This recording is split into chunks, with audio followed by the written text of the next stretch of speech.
श्री स्वामी समर्थ मराठी जगत या यूट्यूब चॅनलमध्ये तुमचे खूप खूप स्वागत आहे। आजच्या व्हिडिओचा विषय असा आहे की मार्गशीर्ष गुरुवारचे उद्यापन कधी करायचे आहे आणि कशा पद्धतीने करायचे आहे। चला तर मग व्हिडिओला सुरुवात करूया। तर मार्गशीर्ष महिना आता हा संपत आला आहे। 3 मार्गशीर्ष गुरुवार हे होऊन गेले आणि मार्गशीर्ष गुरुवार जे आपण करत असतो त्याचे उद्यापन मार्गशीर्ष गुरुवारच्या शेवटच्या गुरुवारी करत असतात आणि शेवटचा गुरुवार येतोय हा 26 तारखेला आणि 26 तारखेला आहे सफला एकादशी।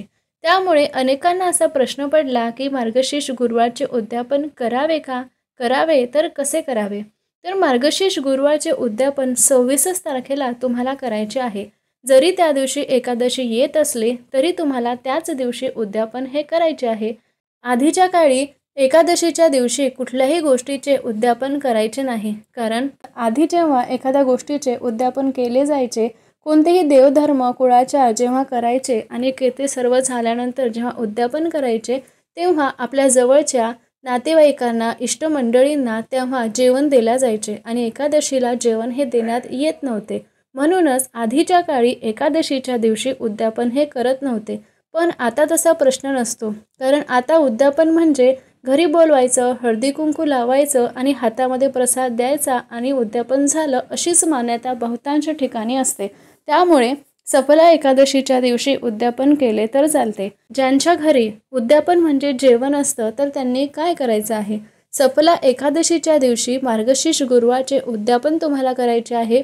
म्हणजे त्या उद्यापनाच्या दिवशी तुम्हाला सकाळच्या वेळेला किंवा संध्याकाळच्या वेळेला सुवासिनींना बोलवायचं आहे, त्यांना हळदी कुंकू लावायचं आहे, त्यांच्या हातामध्ये एक पोथी मार्गशीर्ष गुरुवारची एक पोथी प्रसाद म्हणून एक केळ म्हणजे एखादं फळ तुम्हाला द्यायचं आहे। त्या केळावर थोडेसे तांदूळ टाकायचे आहे, हळदी कुंकू लावून एक फूल ठेवायचं आहे आणि त्यांना ते ओटीमध्ये तुम्हाला ते द्यायचं आहे आणि त्या सुवासिनींच्या पाया तुम्हाला लागायचं आहे। अशी साध्या आणि सोप्या पद्धतीने उद्यापन हे करायचं असतं।